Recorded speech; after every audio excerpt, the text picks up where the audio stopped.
This is your ultimate stop for everything sports. The Golden State Media Concepts Sports Podcast. Should I say more? From the NFL, MLB, the NBA to MMA, it's all in here. The Golden State Media Concepts Sports Podcast.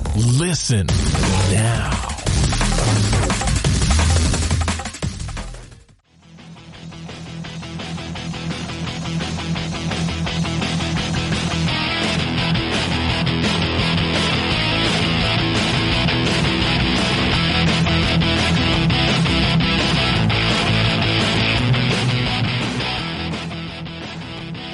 Hello, ladies and gentlemen, and welcome to the GSMC Sports Podcast, brought to you by the GSMC Podcast Network. I am your host, as always, the hostess with the mostest, Josh Strickland, and welcome. I hope you're having a great Thursday.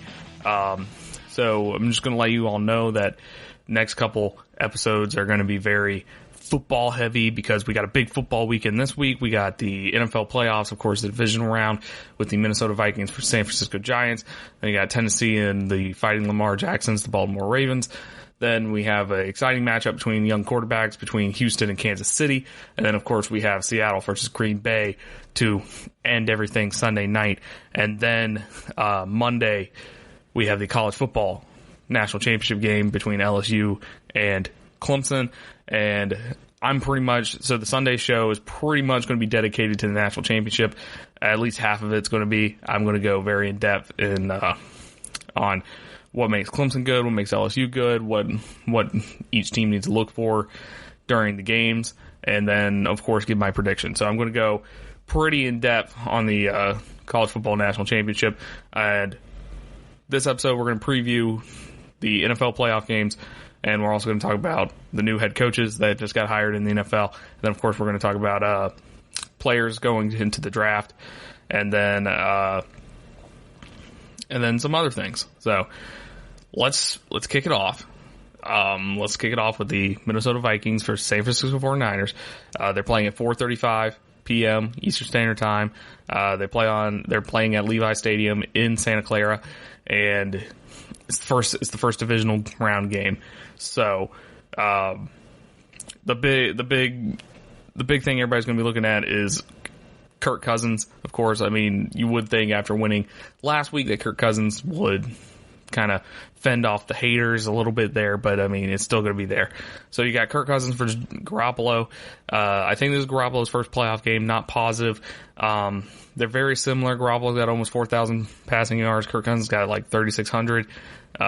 26 touchdowns compared to 27 for Garoppolo, and then Garoppolo has way more interceptions than Kirk Cousins. So right off the bat, the main thing to look at is that Minnesota, their secondary, they switch up coverages all the time. They're one of the most balanced teams in the whole NFL when switching up coverages.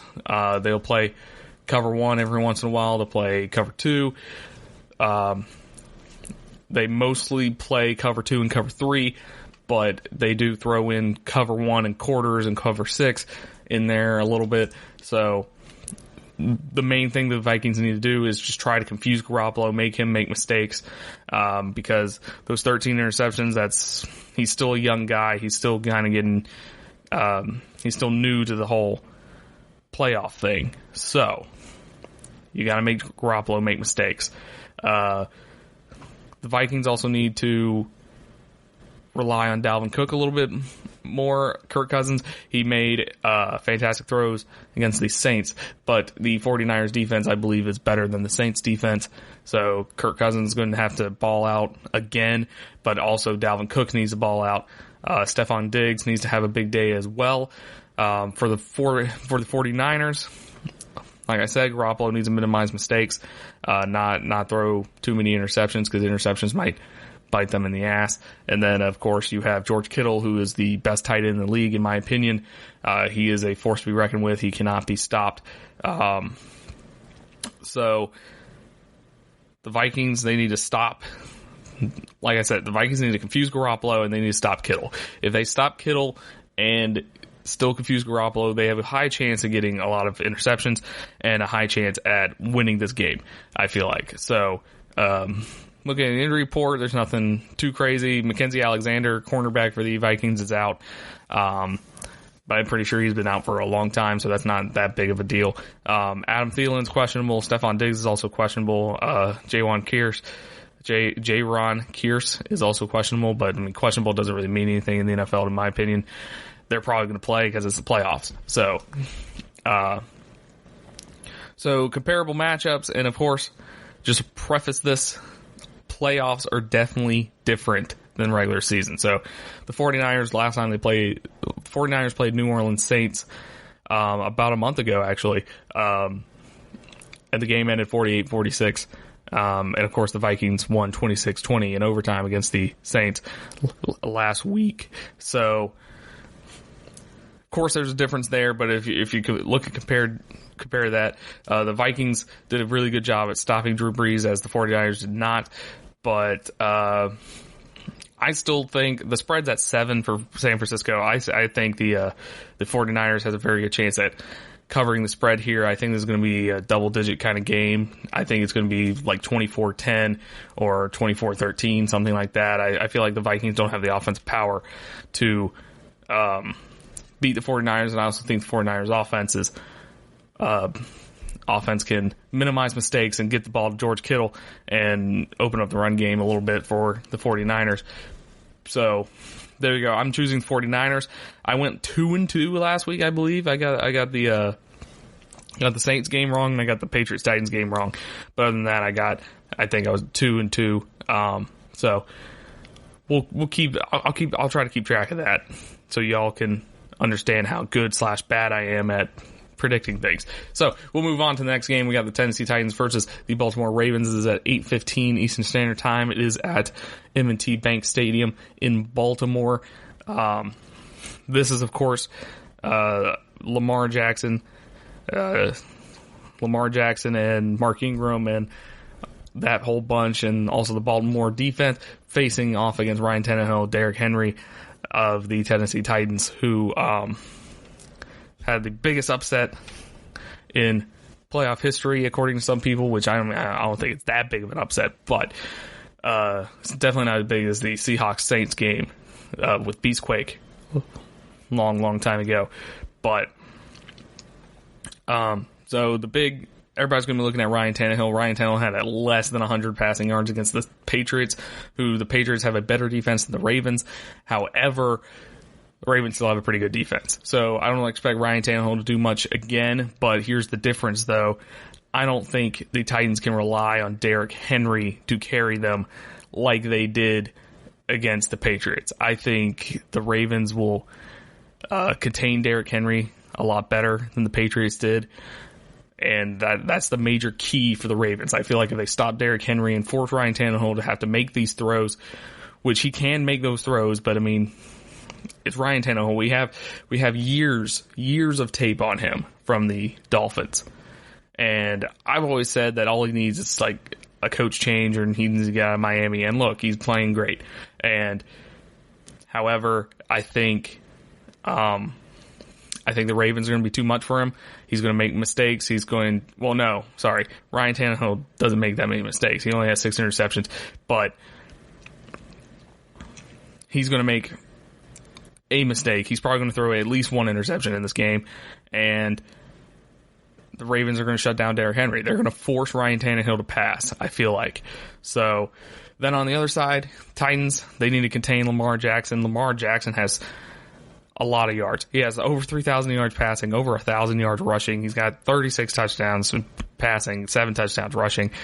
You got to stop Lamar Jackson. You got to stop the Lamar Jackson machine, because I mean, he's developed really well as a passer. He's still a fantastic runner, and I feel like they're going to try to contain him, and it's going to open up passing lanes.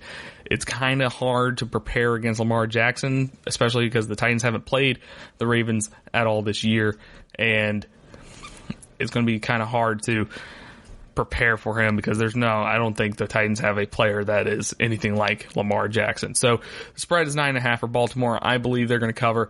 It's going to be, I think it's not going to be close. I don't think Tennessee scores more than 1 touchdown, maybe. and that might be a Derrick Henry big run, maybe. So I'm going with Ravens. Let's see, score prediction. Let's see. I don't think it'll be too high scoring. I think it'll be probably like 24-7, something like that, or 27-7. Actually, yeah, I'll go with 27-7. That's my score. So I really don't think the Titans is going to score a lot, and I also don't think they can stop Lamar Jackson and Mark Ingram. Now, of course, I said the Patriots would beat them last week. So Titans can prove me wrong again, which that would be entertaining. I would love to see this Ravens team in the Super Bowl, however. But, stuff happens. It's the NFL playoffs, baby. Anything can happen. So, we're going to a little break. When we come back, we'll talk about the other two games. We'll talk about the Houston Texans versus the Kansas City Chiefs. Then we'll also talk about the Seattle Seahawks versus the Green Bay Packers. So stay tuned for more NFL talk, and we'll be right back. Are you looking for the very best NFL and college football podcast? Then check out the GSMC Football Podcast. Get the latest football news both on and off the field. From the NFL Draft to trades to the rumor mill to the NFL Combines. They got you covered. That's GSMCpodcast.com/football-podcast. Get updates on college rivalries, game day insights, and much, much more. It's football talk the way you want it. This show eats, sleeps, and breathes football. Don't forget to like them on Facebook and follow them on Twitter. Visit GSMCpodcast.com for more info.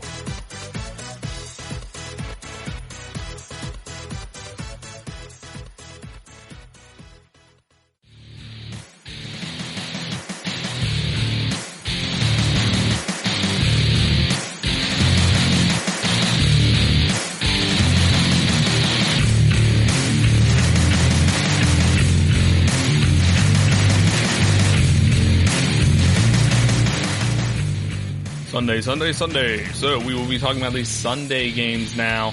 We have the Houston Texans versus the Kansas City Chiefs, which is a intriguing matchup to say the least. And then we also have the Seahawks versus the Packers, which is a matchup that I've seen a lot in the past couple years. So let's jump in. Houston Texans versus Kansas City Chiefs. This is an interesting matchup because you have two of the great young quarterbacks in the NFL going off technically against each other and not actually playing each other. I hate when people say quarterbacks are facing each other because they don't really play each other. They play each other's defenses. However, I mean, that's just how the media monster rolls, man. Got to talk about the big players on each team. So it's Deshaun Watson versus Patrick Mahomes, even though they won't be on the field at the same time. Literally ever. So, but we'll still compare them. Deshaun Watson with 3,852 passing yards compared to Patrick Mahomes, 4,031 yards. Deshaun's got 26 touchdowns, as does Patrick Mahomes. Deshaun has 12 interceptions opposed to Patrick's 5 interceptions. So they're very comparable. Deshaun makes a little bit more mistakes. However, I mean, I feel like they're more panicked mistakes because that Houston offensive line is trash. So, for instance, I was watching the playoff game last week, and literally the other team, the defense they were playing ran a 3-man rush and a 3-man rush. And they had a tight end blocking as well. So it was six linemen against a 3-man rush. And literally the two ends just blasted past the offensive line. And then they just stood there as Deshaun is scrambling for his life. So I really don't trust this Texans Texas offense of line. So really all Kansas City has to do is just blitz, in my opinion. Because I mean, all you gotta do is just stop. Stop Deshaun from making miraculous plays. So, the big thing last week for the Texans was Deshaun kind of took control of the game, and he did everything he could. He pretty much broke his back by carrying the team on his back as he was scrambling. He was making great throws. He had that one play where he got hit from the back, but then he got hit from the front, and that kind of restabilized him, and they rolled out and threw a ball to Carlos Hyde, and Carlos Hyde got a big gain on that play. But Deshaun's going to keep the play alive. So you need to get to him quick. Need to either make a mistake, or you need to actually tackle him, because he will extend plays. He will try to play make. He will try to get the ball to DeAndre Hopkins, which DeAndre Hopkins last week in the first half of the game, he had zero catches, because he wasn't targeted to at all because he was covered. Basically, Kansas City just needs to do that again. They just need to cover DeAndre Hopkins. And so, yeah. So, I mean, you also have Carlos Hyde, who's serviceable. You have Duke Johnson, who's kind of impressed me more than Carlos Hyde, but Carlos Hyde has the most rushing yards technically. So, but I think Carlos Hyde and Duke Johnson are a pretty good running back tandem there. But like I said, that offensive line is just not good. Even with Laramie Tunsil trade, which was a good trade in hindsight because, I mean, they made the playoffs and they won a playoff game. But now you're going against the Kansas City Chiefs, who, surprisingly, I feel like the Chiefs have kind of had a quiet, good year, which is kind of difficult to say because they have the reigning MVP, Patrick Mahomes. They have all this hype. They went 12-4, but I feel like I didn't really hear much about Kansas City, and I don't know if that's just because they're a small market bias or whatever, but I just remember Patrick Mahomes got injured for a little bit, but apparently that didn't matter because he still got 4,000 passing yards. Texans, they have J.J. Watt back. Didn't really mean anything, though. Not really going to mean anything here. You got to stop Patrick Mahomes, of course. You got to stop Travis Kelce. It's kind of the same as the 49ers. I mean, you got to stop that tight end, because if you stop Kelce, then you take out the main receiving target. But Patrick Mahomes, just like Deshaun, he can make plays happen. He has the best arm, other than Aaron Rodgers. He has the best arm in the league. So, I mean, it's amazing how he can just sidearm throws and like nothing. Just sidearm things like nothing. But these teams did play in the beginning of the year. They played in October. So the Texans beat Kansas City 31-24 in that game, with Deshaun Watson getting 280 passing yards, Carlos Hyde getting 116 yards. I did not watch that game, so I don't really have much more analysis past that. But we'll move on to the Seahawks-Packers. Oh, wait, hold on. I forgot to make my prediction against the spread. The spread is Kansas City 9.5. I think the Texans can cover that. I still think the Chiefs are going to win this game, but I think it's going to be like a it's either going to be a touchdown or a 3-point or a 6-point game, something like that. Based off their last matchup, I'll go, I think it's going to be like 30-28. 30-28. I'll go with that. Very weird score, I am aware, but that's what I'm going with. Or 31-28, something like that. We'll move on. Seahawks versus the Packers. This is going to be a much closer game. It's between two teams that are kind of limping in here. So the Seahawks, of course, have a billion people injured. They have 2 receivers injured. They played the Eagles last week and they won. And you know, then you have the Packers, who are coming into this game. They're 13-3, but they kind of lucked into being 13-3, because a lot of the games, every game I've seen of the Packers, they looked bad, but they won, which is a good quality to have when you're a football team, of course, where if you still play your worst and you still win, you're good. You got 2 of the best quarterbacks in the league going off against each other. You got Russell Wilson versus Aaron Rodgers. Russell Wilson with over 4,000 yards. Aaron Rodgers with 4,002 yards, just over that. Russell with 31 touchdowns, Aaron Rodgers with 26 touchdowns, 4 interceptions, and Russell Wilson with 5 interceptions. So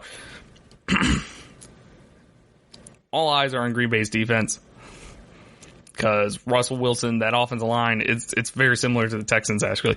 The offensive line is still not the best, but Russell Wilson has the ability to extend plays and find open targets down the field. So that's what they just got to contain Russell Wilson. And then, of course, Aaron Rodgers, he's kind of the same way. He's very good at extending plays. He's got that new offense that's working perfectly, apparently. Got Aaron Jones, who's got over 1,000 rushing yards. The Seahawks brought in Marshawn Lynch for some extra running back help. This game is going to be very sloppy. I feel like the Seahawks did not look very good last week against the Eagles, and then now they're facing the Green Bay Packers, who is okay, to say the least, on defense. So the spread is Green Bay -4. I think I'm actually going to say the Seahawks are going to win this game, and I have some people that I have a friend that will not be happy that I said that, but I think the Seahawks will actually pull this game out because like I said, the Packers have kind of been lucking into some victories this year. They looked awful in a lot of their games, and I think they're going to look awful here. Honestly, I think the Seahawks are going to win. I think the Seahawks will probably win by 3 points, something like that. It'll probably be it will be a low scoring game. It'll be like 17-14, something like that, or 20-17. It's going to be one of those two. Just both teams are just kind of limping into this. Like I said, the Packers looked bad all year, but they're 13-3. The Seahawks have kind of in the same boat. They've looked pretty bad all year, but they're 11-5 and almost won their division. So it's going to be a very interesting game. I think it's going to be probably sloppy, but it's the Sunday night game, so everybody's going to be watching it. So that's it. That's my predictions. Tell me I'm wrong later. So when we come back, we will be talking about the new coaching hires with the Panthers, with the Cowboys, with the Giants, and we'll talk a little bit about the Browns and who they could hire, because the Browns haven't hired anybody yet. Don't know why, but we'll be right back. Check out the show that's built on the MMA. From the UFC to extreme cage fighting, they got the fights covered. Check out the GSMC MMA podcast. Get the latest news on past or upcoming fights. Join us as we talk to and about some of the biggest names in the MMA, past, present, and future. When it's the fight game, there's just one show to check out. GSMCpodcast.com/MMA-podcast. Don't forget to like them on Facebook and follow them on Twitter. Visit GSMCpodcast.com for more info.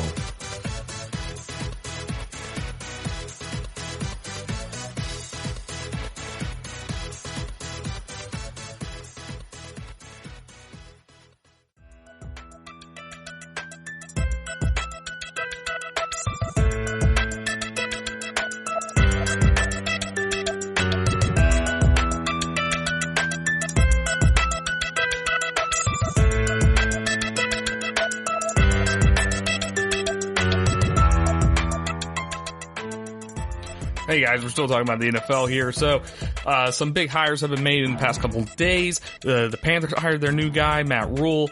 The Cowboys officially broke ties with Jason Garrett and hired a new guy with his Mike McCarthy. And then the Giants hired some random dude off the street, apparently. So, we're gonna start with the Panthers hiring Matt Rule from Baylor. So if you don't know who Matt Rule is, you clearly don't follow college football. But Matt Rule, he was the head coach of Temple for the longest time. He was head coach of Temple for like 3 years. Got Temple to be ranked like 15th or something up there. Had College Game Day come to Temple in Philadelphia, and then played Notre Dame very closely. Then after that, he got hired at Baylor to kind of help with the comeback. That's actually a good term for it, the comeback of Baylor, because Baylor got hit with a bunch of sanctions because of Art Briles. So that was the big rebuild job. So it's clear that Matt Rule is a big, he's a builder of programs in college, and that's pretty much what the Panthers are looking for. They're looking for a guy who wants to change the culture and, and be a successful football coach. So I really like Matt Rule. He's been really good everywhere he's been. There's not really anywhere he has not been good at. He's a very good football coach. This is his first NFL head coaching gig, but he's been a head coach in the college level for 7 years or something like that. And he has had success in building a program, building a new culture everywhere he went. He's turning 45, so he's young-ish for an NFL coach, I guess. And he tells it like it is. I really think this is a good hire, because my favorite thing about the Panthers is that Ron Rivera was very good at building this culture of family value and togetherness. And I think Matt Rule can not only continue to go with that, but also push it forward and advance that culture, and also win some football games. So I think it's a good hire. I really like it. Like I said, he has plenty of experience coaching in college, so I think it's a good hire. David Tepper. This is a major thing for David Tepper, because he fired Ron Rivera after 9 years. Ron Rivera, very loved coach. You had the weird social media parade circus that was going on with the Carolina Panthers, because they were posting like a bunch of goodbye tweets, and like they had like a video of him like walking out the door, which is very weird to me because they fired him. It wasn't like they mutually parted ways. They just fired him. But now you have Matt Rule coming in. He's going to build a culture, at least. I can't really say how he will do in the NFL, because of course there is that jump from NFL and college. But I knew a college coach would get hired at the NFL level, and I knew it was not going to be Lincoln Riley. I did think Matt Rule was going to go to the Giants, and since we're talking about the Giants, let's move on to who? The Giants hired Joe Judge, which is definitely a person, but I'm not positive on that. So, Joe Judge, in case you don't know, he is the receiver / special teams coach for the Patriots. He was the special teams coach for the Patriots for about like 8-ish years or something like that under Bill Belichick. And then, of course, he got hired as, he also got double shift with receivers this past year. So you look at that and you're just kind of like, huh? Who is this? So the Giants apparently hired this guy over Matt Rule. I've seen some conflicting stories, but apparently Matt Rule was going to go to New York on Tuesday to talk with the Giants. The Panthers kept him there, but also the Giants apparently finalized this deal sometime on Monday, but it didn't come out until like Tuesday. So it's very interesting. There's been reports. Bill Belichick really likes him. Bill Belichick said he could probably coach any position on the field. He does an excellent job of teaching players. He's a special teams guy, which Pat McAfee said that the special teams coach is one of the most important coaches, because they're one of the only people that are in a room with the full team other than the head coach. Because all the position coaches, they just talk to their positions and make sure the positions are doing what they're doing correctly. But the special teams guy talks to everybody. He has to convince these guys that are like on the fringe of the roster. They're number 48, 49 people on the roster, and he has to motivate them to play to the best of their abilities on special teams. So I never looked at it that way. And when you look at it that way, then it makes more sense. And then you're sitting there, it's like, why aren't special teams guys being hired more then? It's kind of weird with John Harbaugh. John Harbaugh was a special teams coordinator before he became head coach of the Baltimore Ravens, and it's kind of worked out. He won a Super Bowl. It's no big deal. He won a Super Bowl. He's 14-2 this year.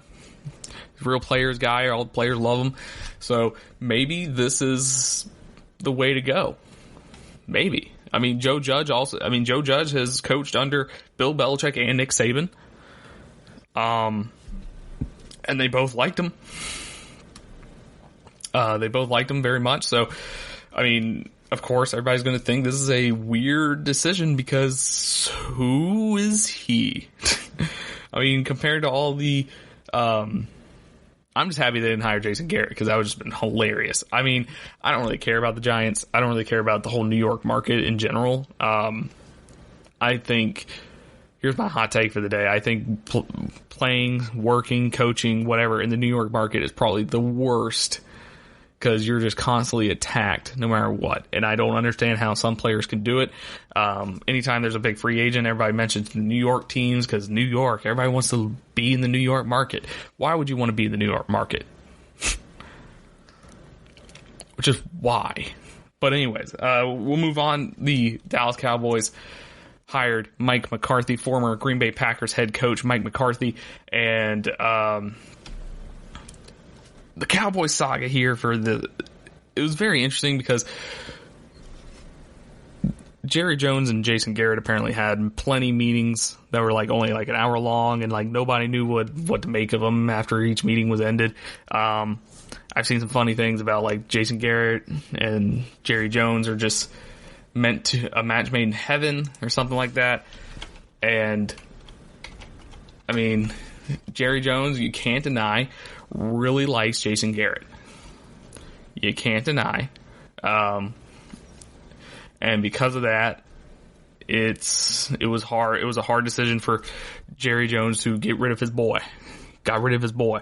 But they immediately hired Mike McCarthy after it. So I'm pretty sure they were interviewing other coaches while he was still technically the head coach. But anyways, so Mike McCarthy coached the Packers, coached with Brett Favre, coached Aaron Rodgers, won a Super Bowl with the Packers with Aaron Rodgers, and he's a good coach. It's really all I can say. I mean, he fits what the Cowboys want. He fits what Jerry wants. He's a good head coach. I think he can whip up the locker room, get a culture going, and win football games. And he's also a company man. So,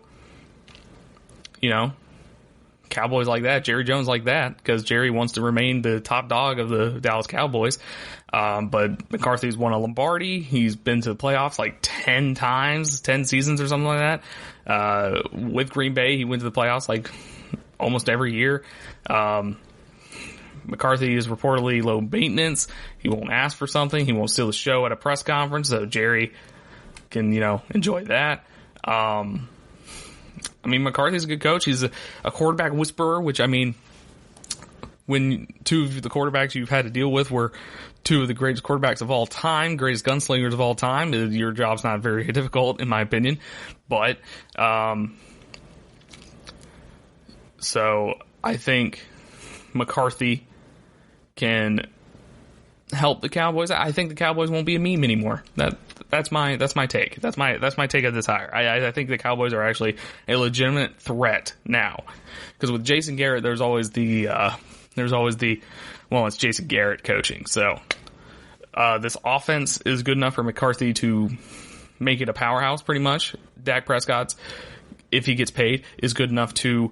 I don't think he's Aaron Rodgers or Brett Favre good, but he's good enough to look really good with Mike McCarthy at head coach. So I think the Cowboys offense is going to be a monster next year. Defense, on the other hand, Green Bay's defense took big hits towards the end of his tenure there. So defense, on the other hand, is going to be a different story. We might be going back to Tony Romo days where Tony Romo is scoring 45 points, but the defense is giving up 50. So we'll see how that goes. I like the hire. I think it's good. So when we come back, we will be talking about, in the next segment, we will be talking about college players that are going, they have declared are going to the NFL draft, and we'll just discuss that and see if it was a good move for them. And yeah.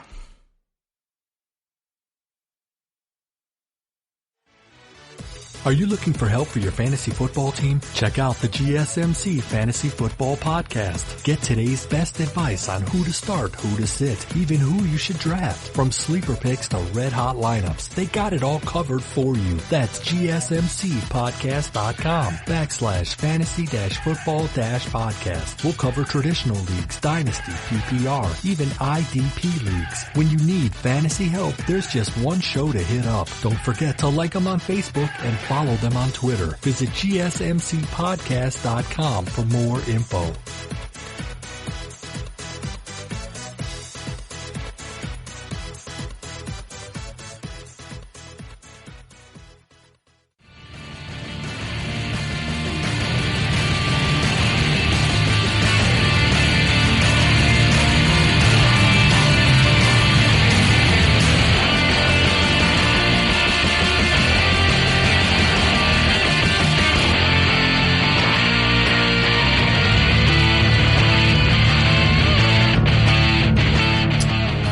It is NFL declaration season, and by that I mean players are declaring for the NFL draft, and third-year players, juniors, redshirt juniors, redshirt sophomores, I should say, people who have used up the required amount of eligibility to be able to enter the NFL draft, and I'm going to talk about them because there have been some big ones and some questionable ones come out recently. So I have this list, and we're going to go down it, and then I also have we'll just start out with the best player in the country, Chase Young. Of course, this is non-news. He declared pretty much after the Clemson game. Finished the season with 46 tackles, 6 forced fumbles. He's probably going to be the number 2 pick in the draft behind Joe Burrow. Probably going to the Redskins, which, more power to him, I guess. But there were rumors that he was going to stay at Ohio State, which doesn't make sense at all to me, because if you're projected in the first round, especially in the top 5 in the first round, you gotta go. Nobody's faulting you for doing that. So Chase Young. Then of course you have Tua. If you want more in-depth discussion on Tua, you can listen to the Tuesday episode, the Tuesday edition of the show, because I went pretty much in depth because I was recording as he made that decision pretty much. So there you go, Tua. Then you got Andrew Thomas, offensive tackle for Georgia. He was a recipient of the Jacobs Blocking Trophy. He declared early on. He declared in December. You have Jeff Okudah, cornerback for Ohio State. He got 29 tackles, 3 interceptions, 2 forced fumbles. CeeDee Lamb, highly touted receiver out of Oklahoma. He had 14 touchdowns, over 1,000 receiving yards, and 62 catches. Some people are seeing that he might go number 8 to go to Arizona and reunite with Kyler Murray, which, could happen. Jerry Jeudy, another highly touted receiver, Jerry Jeudy from Alabama, over 1,000 receiving yards, 10 touchdowns, 77 receptions.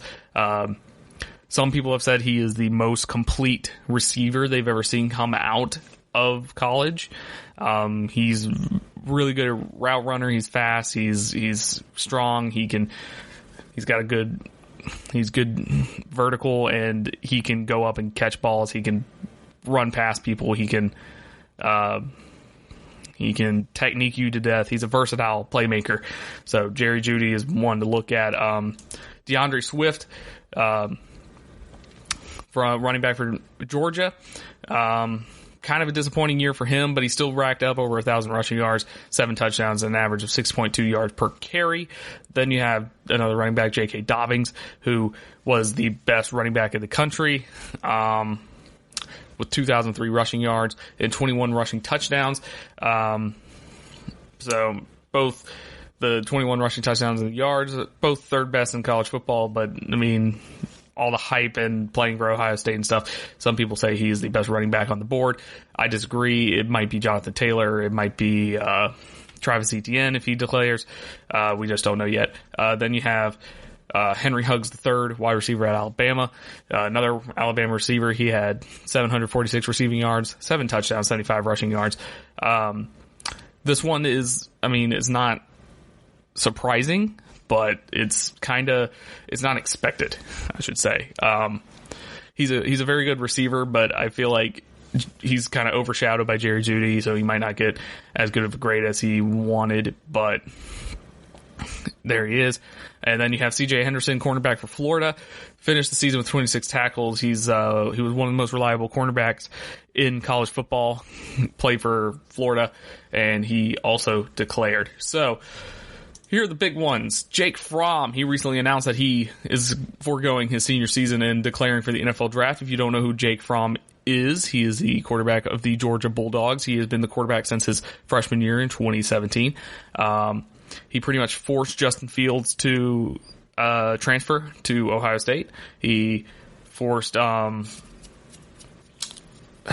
the Washington quarterback is, I forgot his name, but basically Jake Fromm came onto campus at Georgia and he pretty much commanded the offense ever since then. He has been in charge this entire time. So freshman year he had 2,615 passing yards, then 2,749 in 2018. Then this year he had 2,860. So he's just getting better and better and better. He's a solid quarterback. Never got hurt. He's 35-7 as a starting quarterback, including 6 wins against top 10 opponents. Has no injury history. He's made every start for Georgia. In his career with Georgia, 78 touchdown passes and just 18 interceptions. Plays in a more run-oriented pro-style offense, so he's so the transition to the NFL probably won't be that jarring because Georgia runs a very pro-style offense, so there would be no issues there. He's a leader for Georgia. He had the whole locker room behind him. It's kind of confusing to me, though, because I don't think he's going to get drafted that high because, you have Joe Burrow, you have Joe Burrow, you have Justin Herbert, and then you have Tua above him, and I don't think he's going to get drafted before any of those. He might get drafted in front of Tua because of that injury, because of Tua's injury history, but this year, Jake Fromm kind of looked pedestrian. He didn't really do anything special this year.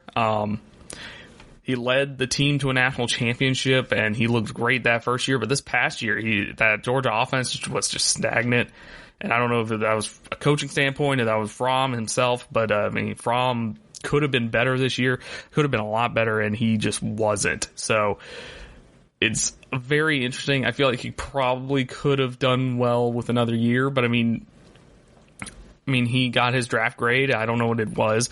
He does. So, maybe the draft grade was good enough for him to think that it is time to hang it up at Georgia. So, we'll see how that turns out for him. I feel like he definitely comes off as one of those guys that will sit behind a veteran quarterback for a couple years and then take over the starting role. So, he's probably going to the Patriots, and he's probably going to be the greatest quarterback of all time. But, let's not jinx myself here. And then the other one that was very interesting to me was Cole McDonald. And you probably don't know who Cole McDonald is, and that's fine. That is perfectly fine. So Cole McDonald is the quarterback of the Hawaii Rainbow Warriors. He is the quarterback for Hawaii. He is a gunslinger amongst all gunslingers. He is Brett Favre incarnate. He has terrible white boy dreads, and he played for Hawaii. So he started quarterback in 2018 for Hawaii, where he had 3,875 yards, average of 8 yards, and 36 touchdowns, 10 interceptions. He got sacked 34 times. Then this past year, he got 4,000 passing yards, average of 8.1, had 33 touchdowns through 14 interceptions. So I've been watching Cole McDonald this whole year because Hawaii was an interesting team for me because they would go out and they would destroy one team, and then the next team they play, they would fall flat on their face. They play in the Mountain West Championship game. And so Cole McDonald, he's a gunslinger, man. He racks up yards, but he is the definition of a gunslinger because he just makes dumb mistakes all the time. So what you get out of this guy. You get a very athletic quarterback who can sling it, but you also get a quarterback that will make mistakes, and you're going to have to live with him if he makes these mistakes. So he had 511 passing attempts this past year for Hawaii, and he actually got benched a couple times during the year because he kept making mistakes. So why is he declaring for the draft? I feel like this is one of those scenarios where like he's just going to the draft because he doesn't want to go to college or something like that. Because I mean, or he might have already graduated and he's just like, yeah, whatever. It's just very interesting. So he had 33 passing touchdowns, 7 rushing touchdowns this year. So this is just a bewildering one because I feel like he should have stayed, especially with his interceptions. But, you know, maybe he got a good draft grade. Maybe some teams are looking at him. But he's a slinger. Sit him behind Aaron Rodgers. We'll see what happens. But, God, I hope he gets rid of that hair. All right. So, when we come back, the XFL came out with new rules. And yes, I'm talking about more football, except it's a different football. I apologize. There's just not much going on in the NBA or in baseball or in hockey or anything like that right now. This is just a football heavy week, because we're full swing in the NFL playoffs, and we have the college football playoff, and then XFL came out with some rules because they're starting their season in a month. So we'll be talking about the rule changes that the XFL is bringing to football, and we'll see if they're good or not. Are you looking to get your college football fix? Looking to get the latest news on your favorite school's team? The GSMC College Football Podcast is your ticket to all things college football. Join us as we talk college football from the national championship, the college rivalries, the bowl game, to the Heisman Trophy. To which conference is the best? We've got you covered for the Big Ten, SEC, Big 12, the Pac-12, ACC, and everything in between. Download the GSMC College Football Podcast on iTunes, Stitcher, SoundCloud, Google Play, or anywhere you find podcasts. Just type GSMC in the search bar.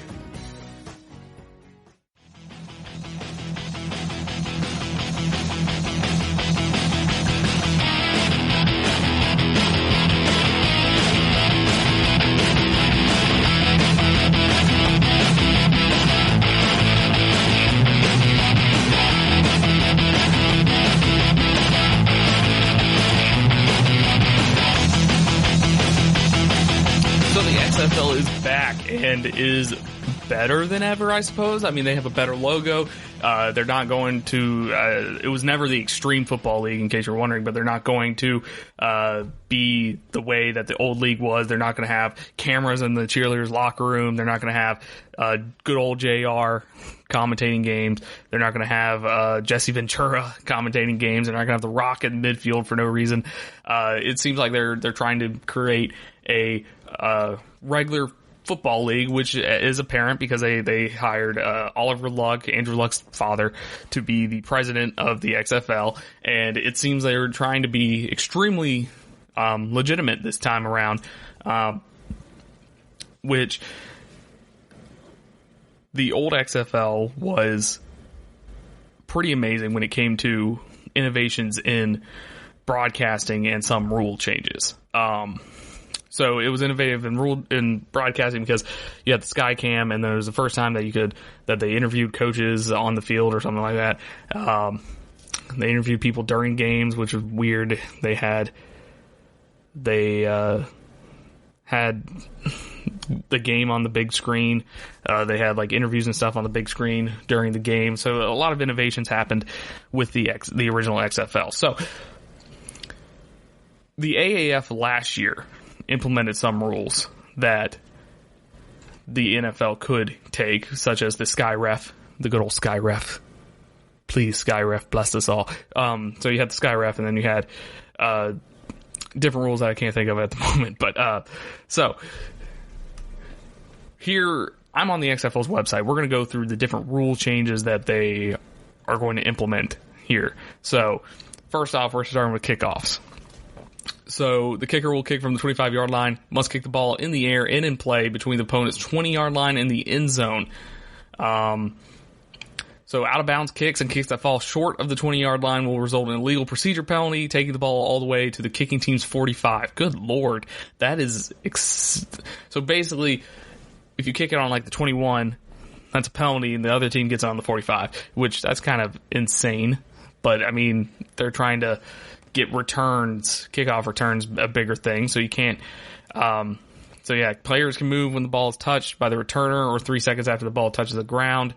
If the ball is kicked into the end zone, is down as a major touchback, and the ball is placed at the 35-yard line. The ball bounces in bounds and then out of the end zone, then it will be placed on the 15. If a player on the return team touches the ball and goes out of bounds, the ball is spotted where it went out of bounds, obviously. If a team wishes to run an onside kick, it must indicate this to the official before the play, and the two teams will be permitted to line up using traditional NFL rules. So, interesting. Interesting kickoff. They're trying to maximize kickoff returns and penalize anything that's not a real kick, I suppose. So point after touchdown. So after a touchdown, the offense has an option of running a play from the 2-yard line, the 5-yard line, or the 10-yard line. So the 2-yard line, that would be worth 1 point. The 5-yard line is worth 2, and the 10-yard line is worth 3. So what Oliver Luck has said is that this is to take away the PAT kick because people don't. Extra point kicks aren't interesting. It's kind of an automatic play, so people don't like it. So they're pretty much basing these rules around, we want to get the audience as engaged as possible, and we want people to be entertained as long as possible. So they're taking away the PAT kick and replacing it with these 3 options. So if you're down 9 points in a game, you're not out of the game. You could score a touchdown and go for 3, which is a weird thing to say.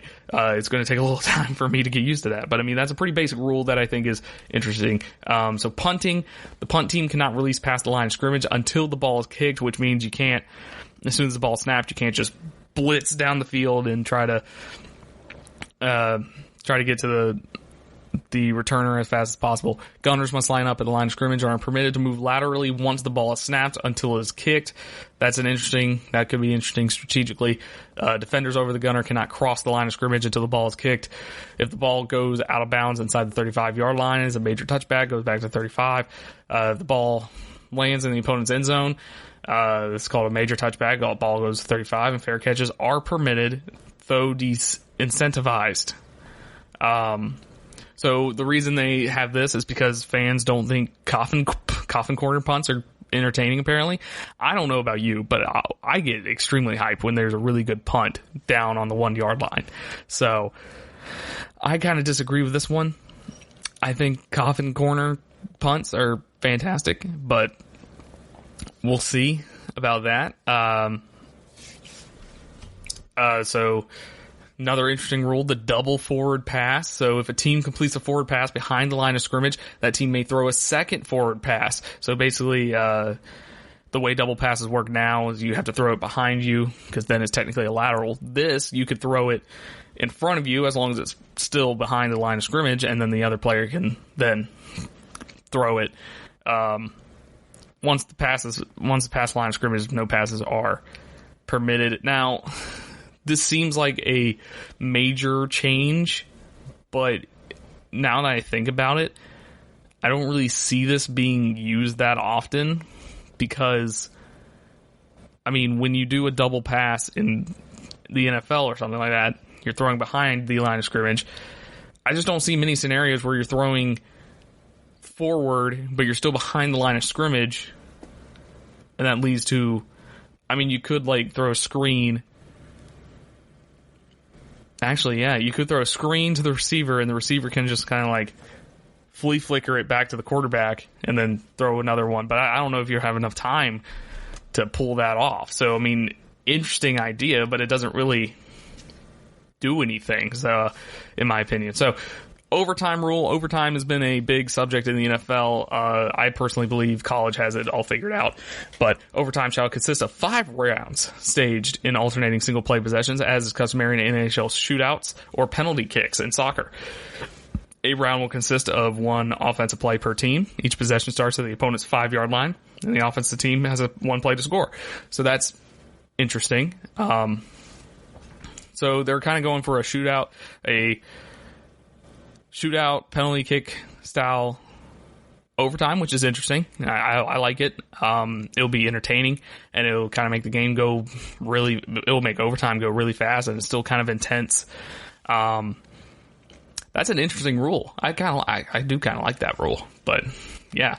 So then they have simple timing changes. So the 25-second play clock begins after the ball is spotted for the next play. And so basically it's kind of like in college where if you get a first down, the ref spots the ball and then the clock starts once he spots the ball.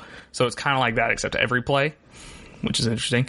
Comeback period occurs after a 2-minute warning in each half. On plays that end in the field of play, the game clock will be stopped until the ball has been spotted and 5 seconds have run off the play clock. So that's kind of more like the college rule there.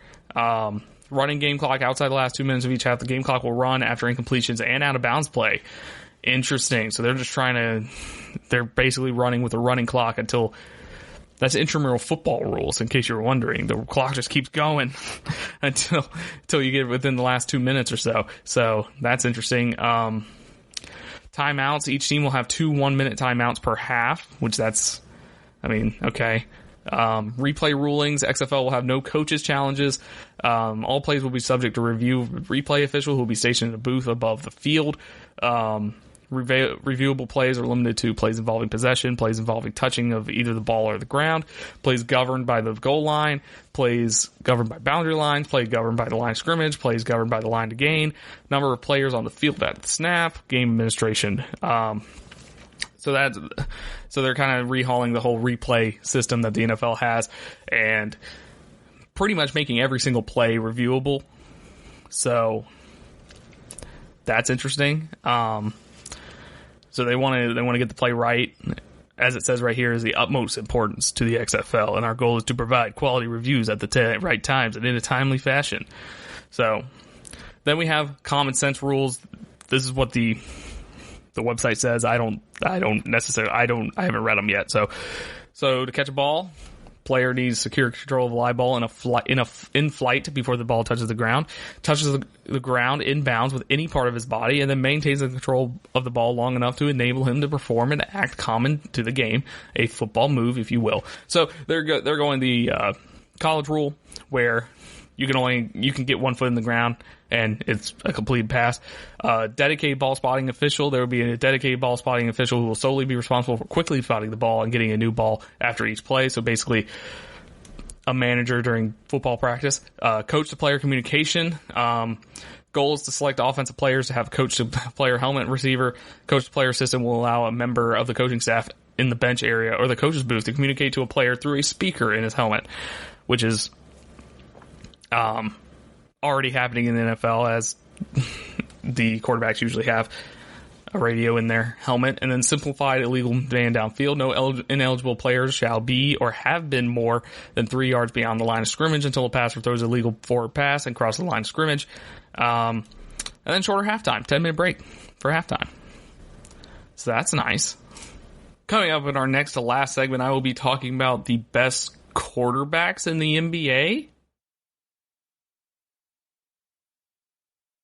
Check out the show built around the women of MMA. From the UFC, Invicta FC, Bellator, and One Championship. We got the fights covered. It's the Golden State Media Concepts Women's MMA Podcast. The latest news of upcoming fights, discussions of previous matches. Join us as we talk to and about the biggest names in women's mixed martial arts. Past, present, and future. When it's the women's fight game, you know where to listen to. The Golden State Media Concepts Women's MMA Podcast.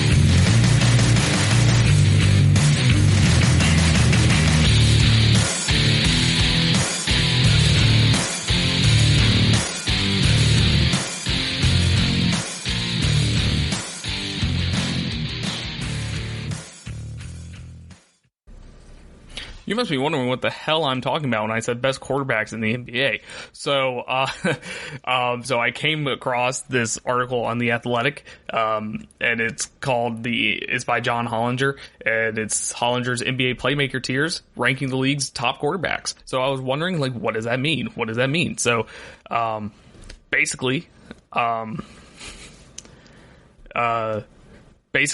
it's just who's the best playmakers, who gets the passes, who creates.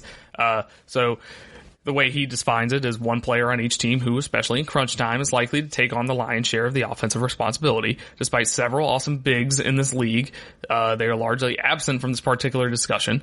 The quarterback is nearly always a perimeter player, since hardly anyone posts up anymore, and it's so much harder to dictate the game from the block.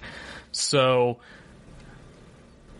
basically, he's came up with the 30 starting quarterbacks for each team, figuring out who's doing it the best, and he's only looking for people, how they function in this specific role. So we're gonna start at the very bottom. We're gonna start at we're gonna work our way up here, and this is a very interesting concept. That's why I'm doing this. So number 30, Colin Sexton for Cleveland. Cleveland has a few offensive options aside from Kevin Love, who is not happy at the moment. Then you have 29, Julius Randle for the New York Knicks. Andrew Wiggins for Minnesota is next. All-star center. Offense usually goes through him in Minnesota. Devontae Graham for Charlotte, as he has been pretty good for the Hornets so far this year. And yeah, he creates space and gets points. He's been the lead playmaker at times this year, been lethal, raining nearly 10 3-point attempts a game, while also handing out 7 assists. Ja Morant from Memphis, who's he's probably going to be Rookie of the Year. 25, De'Aaron Fox for Sacramento. He's good in transition, slender frame, shaky shooting, but he has a reliance on his left hand. Then you have Evan Fournier for Orlando. Then next up, we got DeMar DeRozan for San Antonio. So yeah, there you go. Don't really have much to say about that. Zach LaVine for Chicago. He's a plausible quarterback. He'd be awesome in a number 2 role. In Chicago, he handles a huge offensive role for a team that has relatively few alternate options. So Derrick Rose for Detroit. He's the only good development in this very depressing season for the Detroit Pistons, which, I mean, is that any different than normal Detroit years? He has a chance of being a leading 6-man award candidate with 33.7 points per 100, career high 55.7 TS percentage. So there's that. Malcolm Brogdon for Indiana. Commands the offense full time, giving the Pacers an above average offense despite the absence of Victor Oladipo at the moment. So Malcolm Brogdon. D'Angelo Russell for Golden State, which, I mean, there's not really much other options in Golden State, as Steph Curry and Clay are both out. D'Angelo Russell is pretty much taking over the offense there because he's the only way they can be at least competent down there. Chris Paul for Oklahoma City, which is not a surprise. Chris Paul has been balling out recently, and he's showing no sign of stopping. His usage rate is a career low, but I mean, every time he's on the court, magic happens for the Thunder. Joel Embiid for Philadelphia, as he is a very talented player. He's got great ball skills for a man his size. And they don't really have anyone in the perimeter. It used to be Jimmy Butler, but Jimmy Butler's not there anymore. So there you go. Basal Siakam. Oh my gosh. Siakam. There it is. There's the word. They don't have Kawhi. Fred VanVleet is there still, but he's okay. That's pretty much all I got to say about that. Spencer Dinwiddie, who I have no idea who that is. I'm going to keep going. Brandon Ingram for New Orleans. He's having a breakout season right now. He's got 34.4 points per 100 minutes, and he's blown up for the 3-point line. He's 40% from the 3-point line, and he's hitting 86% from the free throw line. So that's a good choice. Donovan Mitchell from Utah. Donovan Mitchell, he's 23-year-old, is in his 3rd season, and he's He's been kind of on top of the world in Utah since his breakout season a couple years ago. That now we're getting into some better ones. We got Devin Booker for Phoenix. He's 74%. He's 74% right now, shooting percentage, in addition to a pretty good mid-range game. So he hits 91% from the foul line. So Devin Booker, man, did your offense. Nikolai Jokic, words. He's a center, but he has a pretty good usage rate. Nuggets don't really have a perimeter guy. They pretty much feed Jokic the ball nonstop, so he's a good choice right there. Kemba Walker in Boston, and he is the main perimeter guy. He's the main perimeter guy in Boston, and I mean they signed him to a big contract, so hopefully he's working out for them, and he is working out for them pretty good. He exhibits most tendencies of a quarterback. He filled that role in Charlotte, and now he's just doing the same thing in Boston, which with Gordon Hayward, Jason Tatum, and Jaylen Brown, which all four of those guys can take over or all three of those guys can take over at different times depending on the strategy. But Kemba is the main playmaker there.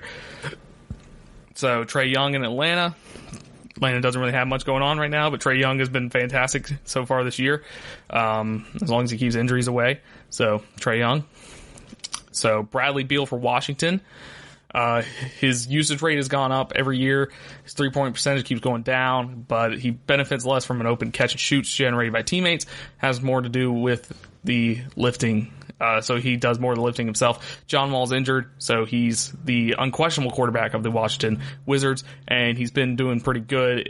He's got a 32.2 usage rate, which blows away his previous career high, and his playmaking stats are in a brave new world as well. 6.6 assists per game, double what he handed out just 3 years ago.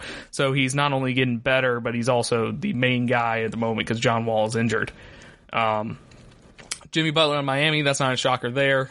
He was the quarterback in Philadelphia and Minnesota, and now he's doing the same role with Miami. His usage rate's always in the 25 range. Usually he's got 9.1 assists per 100 possessions right now. Last year, he had 5.7 with Minnesota and Philadelphia. So Jimmy Butler, of course, it's not a shocker there. Kawhi Leonard for the Clippers, another not shocker. If you need to win the game and you're a Clippers fan, you want Kawhi Leonard to get the ball. Kawhi proved in the playoffs last year that he's more than just a defensive player. He's a really great defensive player. He's awesome defensively, but he's great in ISO situations, and that becomes more prominent in the postseason. Of course, it might be because of his good old sitting out every couple games. It might be because of his managing his usage rate a little bit more there. So Damian Lillard for Portland, not surprising at all again. He's been the guy in Portland for many years now. So he doesn't have his 3-point shooting could get better, but he's there. So these next four are definitely not shocking. You can probably guess who these next four are just based off the teams I haven't named yet. So LeBron James, 35. LeBron is still the man. I mean, he makes incredible passes. He spreads the ball around. He gets 10.8 assists per game, which would shatter his career. If he keeps it up, it shatters his career high of 9.1 assists per game. James doesn't really score as often or efficiently, and that's why he's number 4 at the moment. He has a 68.8% mark from the free throw line is a negative as well. He needs to be, especially with a veteran his prowess, he should be better at the free throw line. Number 3, we got Giannis. Not surprising, he's the best. Some people consider he's the best player in the league. So he's up to 32.6% from 3. Mostly shoots wide open shots. He's an athletic freak, which is why he's called the Greek Freak. Next up, we got Luka Doncic, who's a playmaker, any sense of the word. He creates space in ISO. He makes incredible passes between his leg, behind his back, whatever, above his head. So yeah, Luka Doncic is number 2, which is not shocking. And then number 1 is James Harden, which once again, not a surprise at all, as he is one of the best. He is the best scorer in the league. So that is not surprising at all. So, there you have it. Those are the best quarterbacks. I know the one basketball topic I talked about, it's still related to football in some way, shape, or form. So I apologize for the football-centric podcast. The Sunday one is probably also going to be football-centric, and the Tuesday one's probably also going to be football-centric. And then the Thursday episode next week will be a little football-centric because we're still talking about NFL playoffs, but there'll be more variety there because we won't be talking about college. So there you have it. Make sure you follow GSMC Sports on all of your different social media channels, and of course, listen to any other of our great shows that we have on this network. And you can follow me on Twitter, Strickland_Josh. Tweet at me if you disagree with anything I just said. We can fight about it or something. I don't know. And thank you for listening. Like, review us, rate us on iTunes, Spotify, wherever you're listening to your podcast. Whatever device, whatever application you have on your phone that is broadcasting this to your ears, like us and rate us, please. It helps us out, helps me out, helps me look better, and I appreciate it. So, thank you for watching, everyone. Thank you for listening, everyone, and I hope you have a great rest of your Thursday, and I'll see you Sunday as we preview the College Football National Championship. You've been listening to the Golden State Media Concepts Sports Podcast, part of the Golden State Media Concepts Podcast Network. You can find this show and others like it at www.gsmcpodcast.com. Download our podcast on iTunes, Stitcher, SoundCloud, and Google Play. Just type in GSMC to find all the shows from the Golden State Media Concepts Podcast Network, from movies to music, from sports to entertainment, and even weird news. You can also follow us on Twitter and on Facebook. Thank you, and we hope you have enjoyed today's program.